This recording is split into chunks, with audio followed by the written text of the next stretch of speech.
Diz assim a palavra do Senhor: tudo tem o seu tempo determinado, e há tempo para todo propósito debaixo do céu. Há tempo de nascer e também de morrer, tempo de plantar e também tempo de arrancar o que se plantou, tempo de chorar e tempo de sorrir, tempo de prantear e tempo de soltar, tempo de espalhar pedras e tempo de ajuntar pedras, tempo de abraçar e tempo de se afastar-se de abraçar, tempo de buscar e tempo de perder, tempo de guardar e tempo de lançar fora, tempo de rasgar e tempo de coser, tempo de estar calado e tempo de falar, tempo de amar e tempo de aborrecer, tempo de guerra e tempo de paz. Quando a Bíblia diz que há tempo para todas as coisas, há um tempo determinado para todas as coisas. Tempo determinado significa tempo estabelecido de forma precisa. Aí o texto vai dizer que para cada tempo há um propósito. E propósito significa um alvo a ser alcançado. Amém? Irmãs, ouça. Quando a Bíblia está dizendo há um tempo determinado, está dizendo há um tempo estabelecido de uma forma precisa para todas as coisas. Agora, como nós estamos falando sobre a vida, e eu te convidei para você olhar para a sua vida através dos olhos de Deus, então escute. Imagine que para cada ciclo da vida existe um tempo determinado de forma precisa.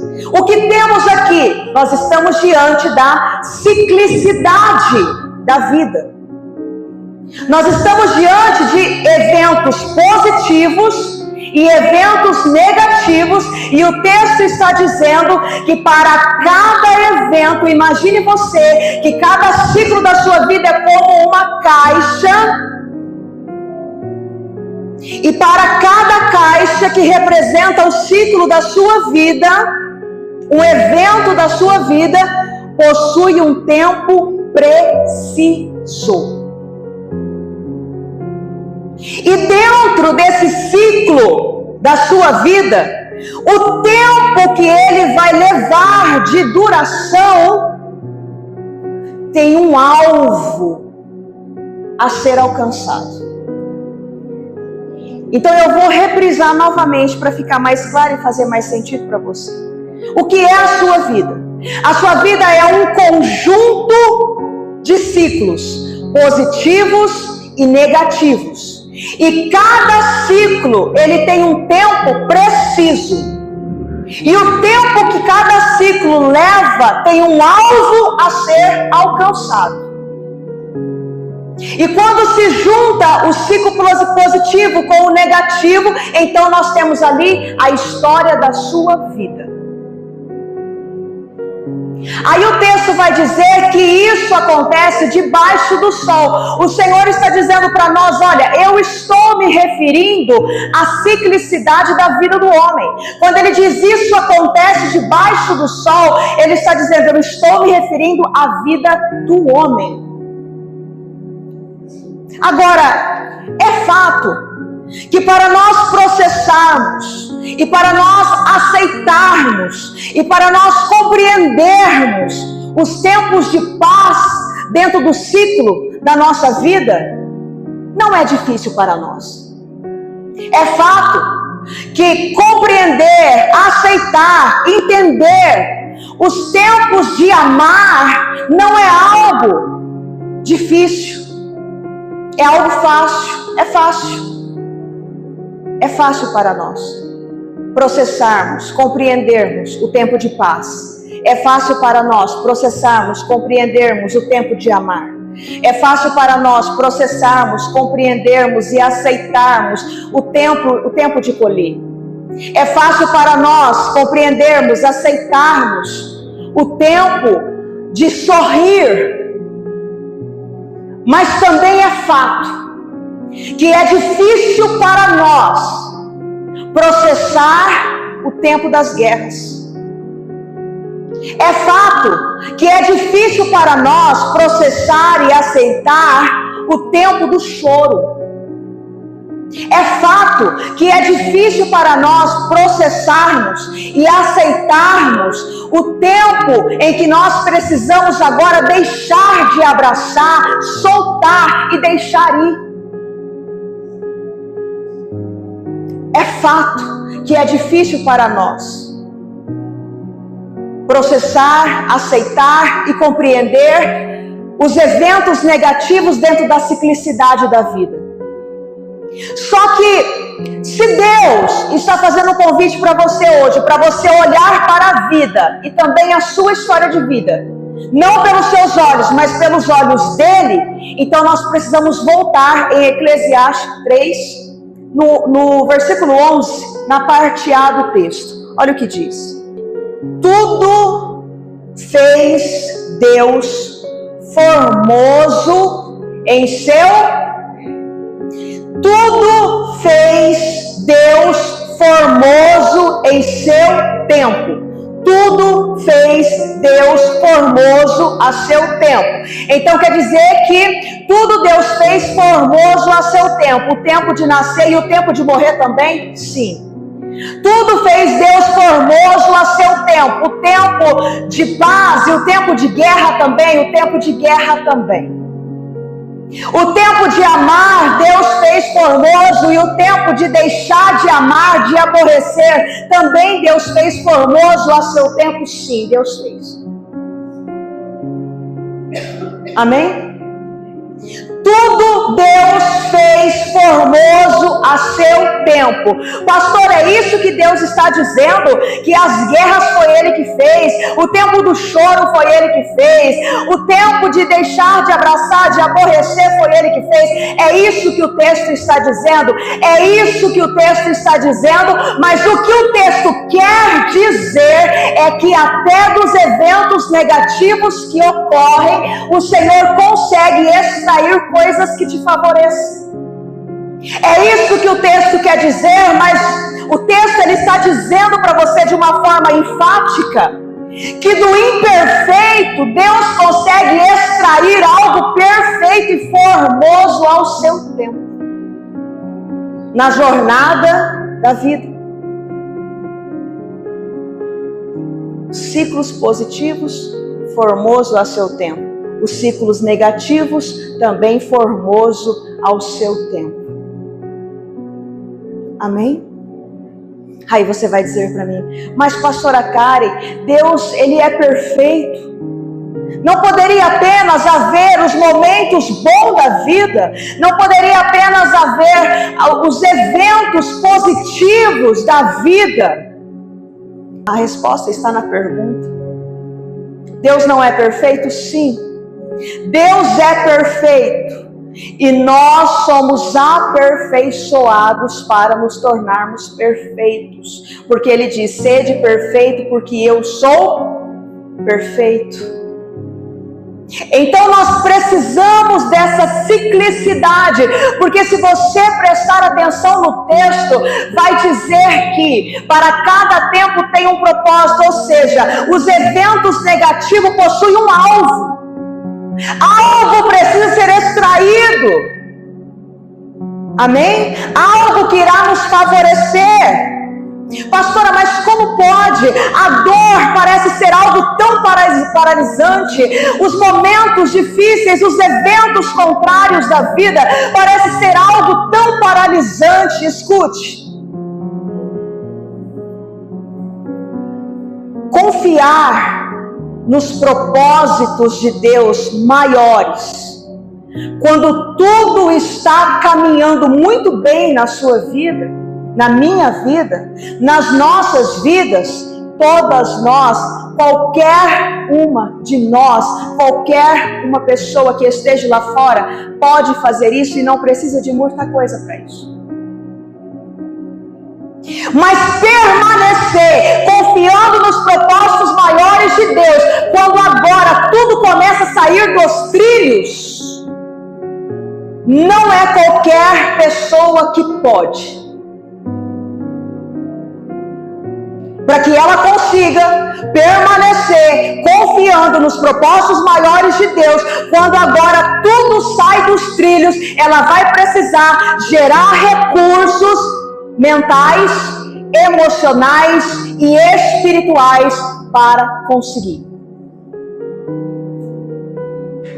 Qualquer pessoa pode confiar nos propósitos de Deus, nos propósitos maiores de Deus, quando ela está caminhando e tudo começa a trabalhar a favor dela, aonde tudo coopera com ela, tudo favorece ela, mas não é qualquer pessoa que pode permanecer confiando nos propósitos de Deus, quando agora tudo está trabalhando contra.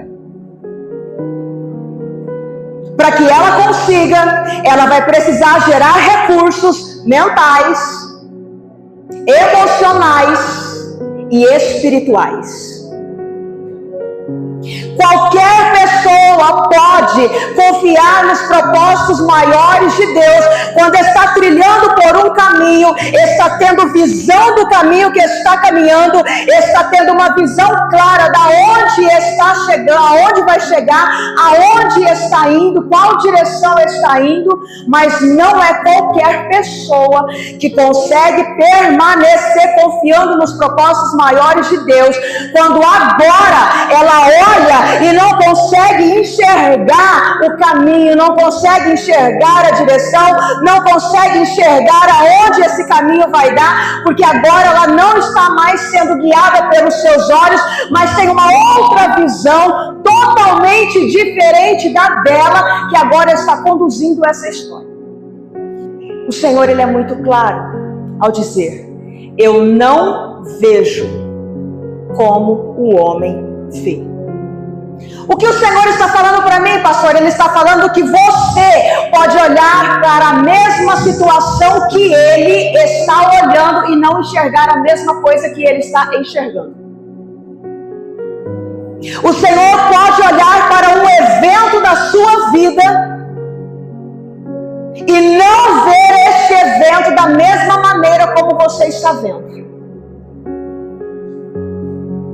Porque Ele é claro em dizer: eu não vejo como o homem vê. Por isso o convite. Quero convidar você a olhar para a sua vida, para a vida de um modo geral, pelos olhos dele e não pelos seus. O que Deus vê quando olha para você, para a sua história de vida, para os eventos da sua vida, a ciclicidade da sua vida? Aí ele diz mais, ele diz: olha, os meus caminhos não são como os caminhos de vocês. Ou seja, as minhas rotas, os meus meios são totalmente diferentes dos meios de vocês. É bem verdade que para confiar nos propósitos de Deus, quando tudo aparenta estar sobre o seu controle, sobre o meu controle, sobre o nosso controle, é fácil e não precisa de muita coisa para isso. Mas nisso não existe aprimoramento algum. Confiar em Deus, quando tudo aparentemente está sobre o nosso controle, qualquer um pode fazer isso, não precisa de muita coisa, mas isso não traz aprimoramento para ninguém. Amém? E justamente o que está por detrás desse conjunto de eventos positivos e negativos que compõem a sua história de vida é justamente manter um equilíbrio que garanta que você será aprimorada. E esse aprimoramento será contínuo, será constante, será uma evolução contínua. É por isso que, para começar um ciclo, termina outro ciclo, e é cíclico. Termina um, começa o outro. Termina um, começa o outro. Positivo, negativo, positivo, negativo, positivo, negativo, positivo, negativo. E o que está por detrás dessa ciclicidade que compõe a sua vida é aquilo que vai garantir o seu aprimoramento.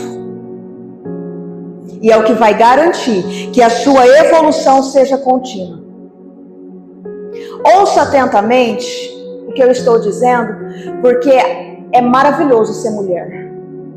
Mas é maravilhoso ser mulher quando se sabe o tamanho do potencial que há dentro de si.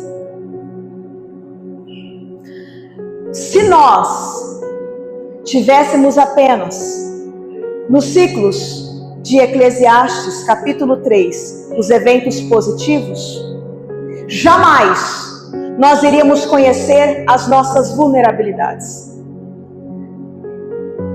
Se nós apenas tivéssemos os eventos positivos de Eclesiastes capítulo 3, jamais nós poderíamos conhecer as nossas vulnerabilidades. É quando nós estamos debaixo da pressão que a gente conhece as nossas vulnerabilidades. É quando nós estamos no dia onde parece que tudo fugiu do controle, é que nós conhecemos as nossas vulnerabilidades.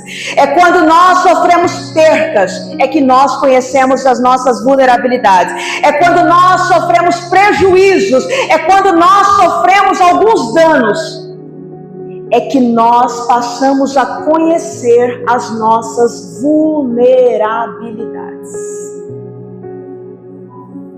Aleluia. Quando você tem que lidar com o medo, quando o medo vem, você agora precisa gerar recursos para lidar com o medo. Quando a insegurança vem, agora você precisa gerar recursos para você lidar com essa insegurança. Quando a frustração vem, você agora precisa gerar recursos para você lidar com essa frustração. Quando a angústia vem, você precisa gerar recursos para lidar com essa angústia. E se nós pudéssemos olhar a ciclicidade da vida por um gráfico e observar a diferença entre a visão de Deus e a visão do homem, seria mais ou menos assim a visão do homem. Tempo de sorrir, tempo de chorar, altos e baixos, altos e baixos, altos e baixos. Tempos de sorrir, de chorar, tempos de paz, tempos de guerra, tempo de amar, tempo de aborrecer. Essa daqui seria a visão do homem, a minha visão, a sua visão. Mas a visão de Deus, quando Ele vê a ciclicidade da vida, tempo de sorrir, tempo de chorar. Quando você desce, você gera recursos e você sobe um pouquinho mais alto. Quando você desce novamente, agora você vai gerar um pouquinho mais de recurso e você vai conseguir subir um pouquinho mais alto. Quando você descer novamente, você vai gerar recursos aqui. E quando você subir, você vai conseguir subir mais alto. Amém?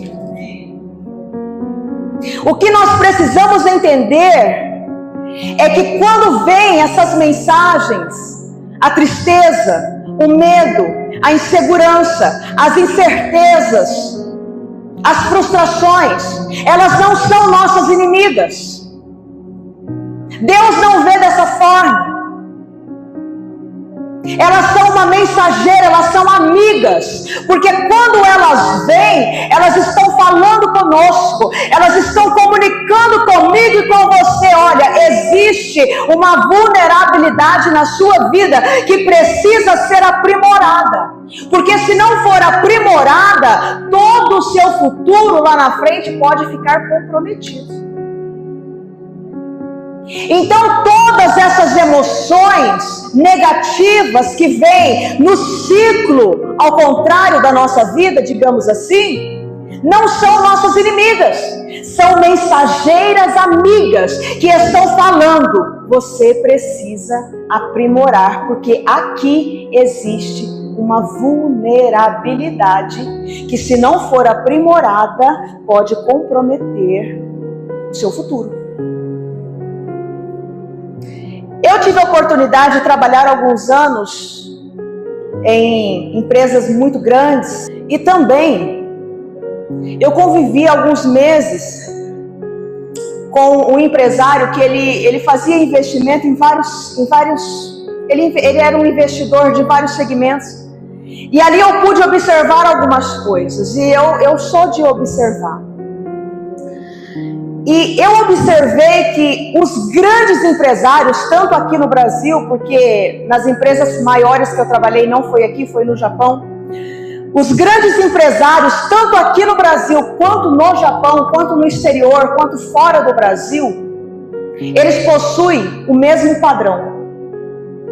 Tanto o empresário de sucesso possui o mesmo padrão, quanto aquele empresário que é dado a fracassar, ou então que não consegue romper, também possui o mesmo padrão. E qual é o padrão? O padrão de um empresário de sucesso é o seguinte: quando um funcionário comete um erro, quando algo dá errado na empresa dele, quando algo lhe causa um prejuízo, ele não se prende emocionalmente ao problema.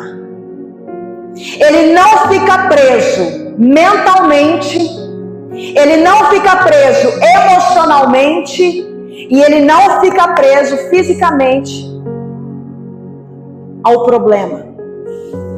Mas ele olha para o problema como uma mensageira positiva que está comunicando para ele o seguinte: olha, na sua empresa existe uma vulnerabilidade que precisa ser aprimorada.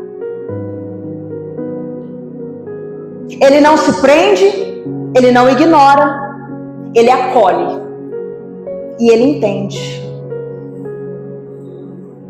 Ele vê dessa forma, e o que ele faz? Ele agora vai aprimorar a vulnerabilidade na empresa dele, e esse aprimoramento vai estabelecer essa empresa cada vez mais no mundo dos negócios.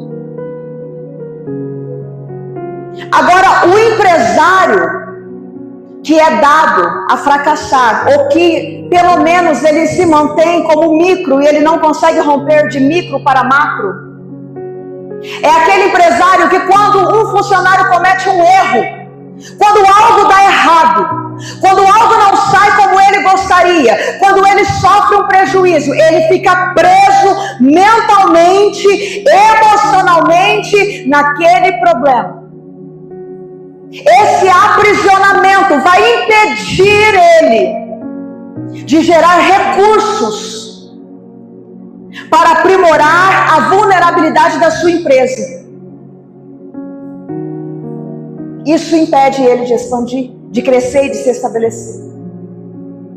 Essa analogia que eu fiz, baseado em algumas observações da minha vida profissional, eu trago para a vida. E está muito relacionado com este texto de Eclesiastes, capítulo 3. Amém? E uma coisa ainda interessante é que os eventos negativos da vida, em todos os seus aspectos, possuem uma contribuição imensa para o nosso avanço. Esses eventos negativos que nos faz gerar recursos para sobreviver a eles, nos projeta para o nosso futuro.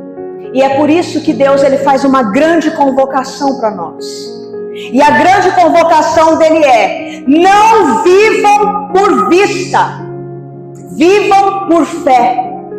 Não se prenda àquilo que os olhos de vocês estão vendo. Não se prenda a isso. Não viva por isso. Vivam por fé. Vivam por aquilo que vocês acreditam. E não por aquilo que os olhos de vocês estão vendo. Toda ameaça e toda sensação de ameaça não passa de uma sombra.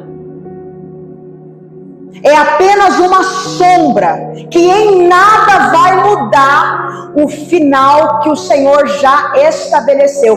Porque se nós voltarmos para Eclesiastes capítulo 3, vai dizer que tudo ele estabeleceu de forma precisa.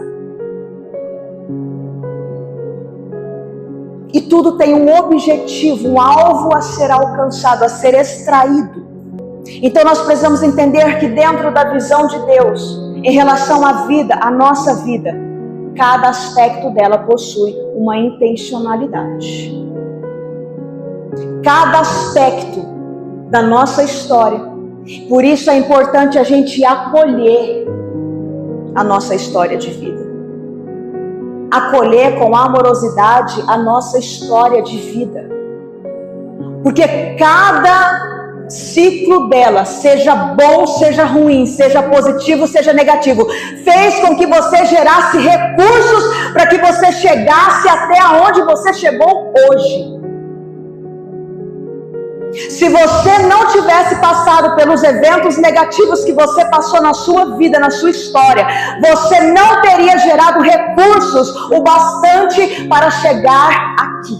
No versículo 33 e 34 de Lucas, no capítulo 22, diz assim: e ele lhe disse: Senhor, estou pronto a ir contigo até a prisão. Estou pronto, Senhor, a ir contigo até a prisão e a morte. Mas ele disse: digo-te, Pedro, que não cantará hoje o galo antes que 3 vezes me negues que me conhece. Quando nós olhamos a experiência do nosso irmão e apóstolo Pedro, nós vamos observar que ele pensou estar pronto para ser fiel a Jesus até o fim.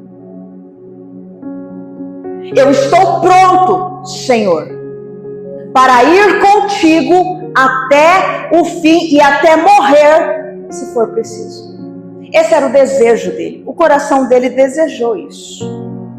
Só que o que Pedro não sabia é que ele não tinha recursos o suficiente para isso. Ele não tinha maturidade o suficiente para isso. Ele não estava preparado para isso. E não é nos momentos em que Pedro está no momento de felicidade, um momento agradável, um momento feliz com Jesus Cristo, que a vulnerabilidade de Pedro vai transparecer para ele. Não.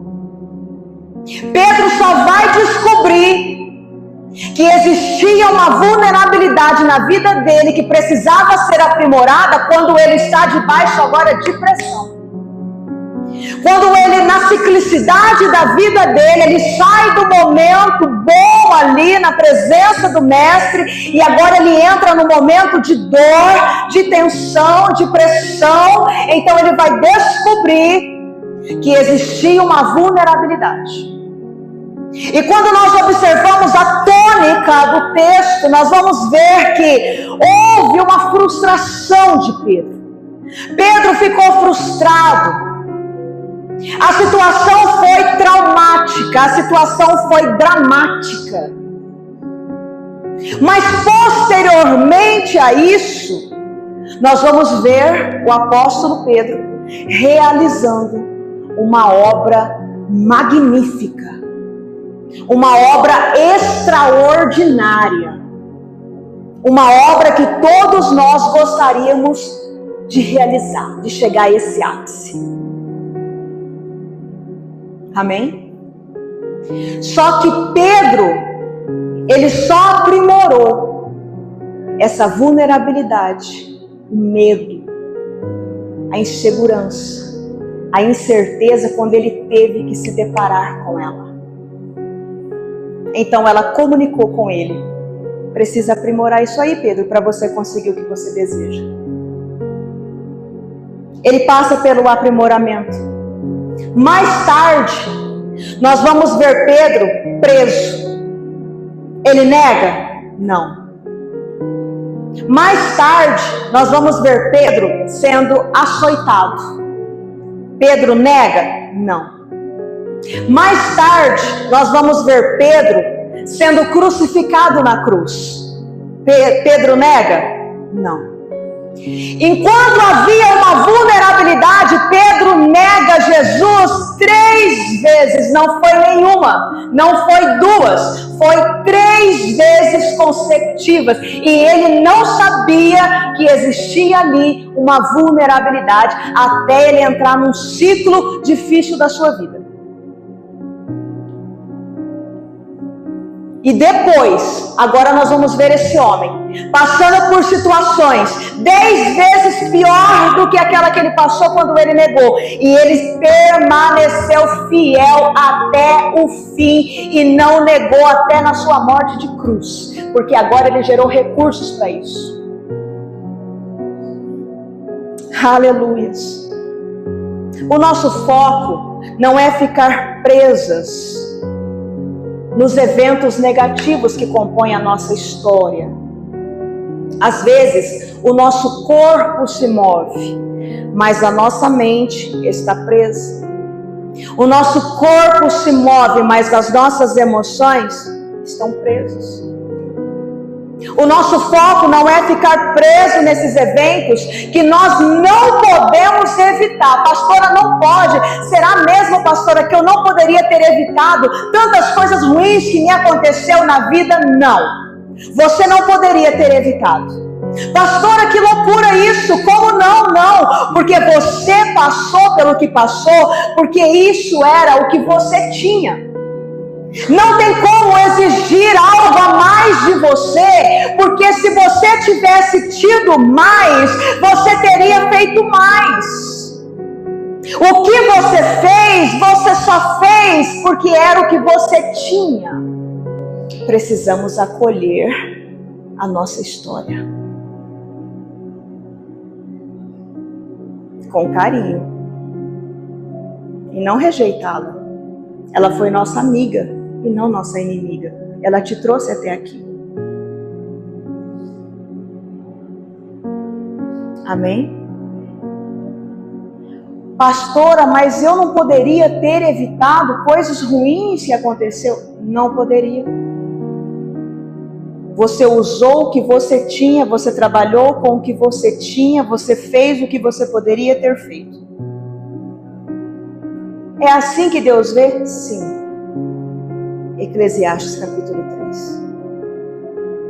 Os eventos positivos não podem ser evitados. Os eventos negativos também não podem ser evitados. E como Deus vê isso? Deus extrai da imperfeição o que é perfeito e faz formoso. Amém? Se tudo fosse flores na vida de Pedro, se aquela vulnerabilidade não tivesse sido aprimorada na pressão no dia mau, vocês acreditam que ele estaria pronto para enfrentar o que ele enfrentou? Fazer a obra que ele fez? Aleluia. Sabe qual é a diferença entre a visão do homem e a visão de Deus? É o alcance. A diferença da visão do homem e a visão de Deus é o alcance. Pastora, como assim? A visão de curto prazo e a visão de longo prazo. A visão do homem normalmente é uma visão de curto prazo. A visão de Deus é uma visão de longo prazo. Pastora, como assim? Escute. O que hoje, em uma visão de longo prazo, o que hoje pode parecer ruim, pode estabelecer você amanhã. Em uma visão de longo prazo, o que hoje, já que você está olhando para a vida pelos olhos de Deus, amém? Então esse é o olhar de Deus. O que hoje aparenta ser ruim para você, vai gerar recursos que irão estabelecer você amanhã. E numa visão de curto prazo, que normalmente é a visão do homem, o que é bom hoje, o que ele entende que ele gostaria, que seria muito bom para ele agora aqui, amanhã pode ser muito ruim para ele. Visão de curto prazo. Quando nós olhamos para Gênesis, no capítulo 25, do 30 ao 34, depois você lê, você marca e você lê na sua casa, você vai se deparar com a história de Esaú e Jacó. Esaú representa uma visão de curto prazo. Jacó representa uma visão a longo prazo. Vamos analisar a história. Esaú está no campo. Ele vem cansado e com fome. Só que ele era herdeiro de uma primogenitura. Essa primogenitura iria colocar ele no clã da família, iria conceder a ele uma dupla honra no seu futuro. Ele seria duplamente honrado no seu futuro. Mas naquele momento, o seu presente, o que ele tinha no presente? Uma necessidade. Qual era a necessidade? Saciar a sua fome, a fome do estômago. Jacó representa uma visão de longo prazo. Jacó não tinha dupla honra no futuro, não tinha primogenitura, não iria ocupar o lugar no clã da família. Só que ele tem uma visão de futuro. Ele fala para o irmão assim: você está com fome? Você tem uma necessidade aí hoje? Eu não tenho uma necessidade aqui hoje. Eu tenho a comida. Eu tenho guisado vermelho. Eu tenho o prato de lentilhas. Então eu te dou o que eu tenho hoje. Supre a sua necessidade agora. E me dá a sua dupla honra do futuro.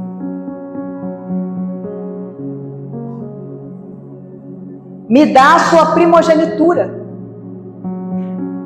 O clã da família. Os bens, toda a riqueza. Esaú vira e diz: agora nesse momento eu estou com fome. A minha necessidade agora, presente, é fome. Visão de curto prazo. Eu quero a comida. A primogenitura que vai me garantir a dupla honra amanhã não pode suprir a minha fome aqui hoje. Então toma, pega a minha primogenitura. Aí Jacó pega e dá aquilo que ele tinha naquele momento. Ele tinha acabado de fazer um guisado. Ele renuncia ao que ele tem no momento. Ele pega a comida que ele tinha feito para ele e agora dá para o irmão. Então ele renuncia no presente, mas ele garante visão de longo prazo. Gênesis capítulo 13, a partir do versículo 8, anote, você leia na sua casa. Você tem ali a história de Abraão e de Ló. Ló representa uma visão de curto prazo. Os funcionários de Abraão, os pastores de Abraão com os pastores de Ló entram em uma contenda. eles começam a debater, discutir por espaço. Aí Abraão chama Ló e fala para Ló assim: Ló, nós somos primos, nós somos parentes, nós somos irmãos. Não é bom que haja discussões entre nós. Não pode haver discussões. Olhe toda a terra que está diante de você. Escolhe qual a direção você quer para você. Se você for para a direita, eu vou para a esquerda. Se você for para a esquerda, eu vou para a direita.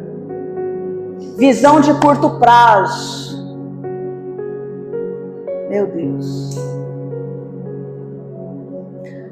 Ló não pede um conselho para Abraão, que era experiente. Não pede um prazo para analisar, já que Abraão era um homem de Deus, poderia dar uma orientação, poderia dar uma direção.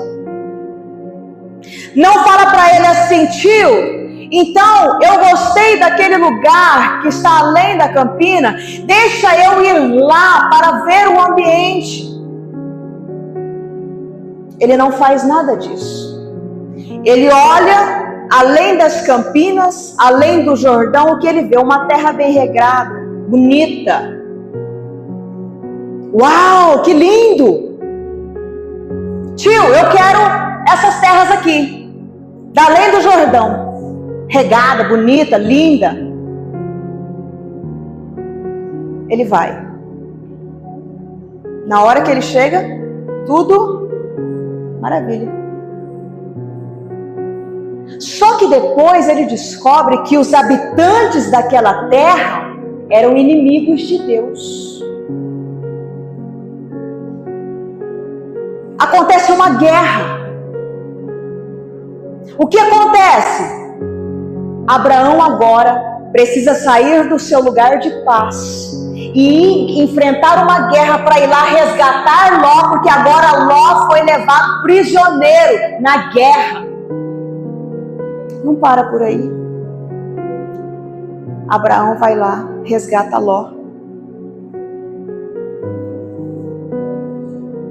E depois disso, o povo era inimigo de Deus. Deus envia os anjos para falar com Abraão e fala para ele o seguinte: eu vou destruir aquele lugar que encheu os olhos de Ló, que ele escolheu, ele fez a escolha. E aí, novamente, Abraão sai do seu lugarzinho de paz e agora vai interceder por Ló de novo. De novo. Aí Ló, ele entra nessa terra da além do Jordão com toda a sua família, só que na hora de sair, agora ele vai sair só com parte dela, porque Deus destrói tudo. Pastora, o que eu faço com os eventos negativos da minha vida hoje? Aprenda com eles, porque eles têm um alvo. Eles têm um objetivo. É te aprimorar. É te ensinar. Pastor, o que eu faço com os eventos negativos que eu passei? Acolha com muita amorosidade, porque eles contribuíram para gerar recursos, porque você teve que sobreviver a eles. Deus, ele trabalha, igreja, com soluções definitivas. Tudo que Deus faz na sua vida é para colocar diante de você solução definitiva. Mas a visão imediata, ela só busca paliativos. Paliativos. A visão imediata busca apenas paliativos. Agora, aonde você está prendendo a sua visão? Aonde você está condicionando a sua mente? A sua visão tem sido uma visão de curto prazo, como esses exemplos que nós vimos, ou uma visão de longo prazo, como também os exemplos que nós vimos aqui com Cristo? Você tem olhado para os eventos da vida e entendido que todos eles, seja bom, seja ruim, foram necessários e contribuíram com você? Quando eu fiz esse convite para vocês, sobre olhar para a vida, inclusive para a vida de vocês, nós olharmos para as nossas vidas, não pelos nossos olhos, mas pelos olhos de Deus, a minha intenção, o meu objetivo ao fazer a você este convite, foi tirar você de um lugar e te conduzir, te colocar em outro lugar na história da sua vida. O meu objetivo maior com tudo isso foi fazer você entender que tudo te projetou para frente. Mas tem ainda algo da parte de Deus para me dizer para vocês. Qual foi o objetivo de Deus com tudo isso que foi falado aqui? Reposicionamento. O que Deus está te chamando? Por que Deus está te chamando hoje aqui para ouvir tudo isso? O que Deus está convidando você é para um reposicionamento. Pastora, o que significa reposicionamento? Significa uma nova posição de mente. Um reposicionamento significa uma nova posição nas emoções. Um reposicionamento significa uma nova posição espiritual. Por quê, pastora? Agora vem a melhor parte. Porque se nós voltarmos para Eclesiastes capítulo 3, nós vamos observar que para um ciclo se iniciar, um ciclo precisa primeiro se encerrar. E um ciclo só vai se encerrar quando ele alcançar o alvo. O que isso quer dizer, pastora? Quer dizer que Deus está encerrando um ciclo hoje, para iniciar um novo ciclo na sua vida. Aleluia. Só que para você encerrar esse ciclo, você precisava entender qual é a visão de Deus a respeito da sua vida, da sua história, da sua realidade e do seu futuro. Porque aqui nós falamos do passado, nós falamos do presente e nós falamos do futuro. Nunca se esqueça de Pedro. Amém?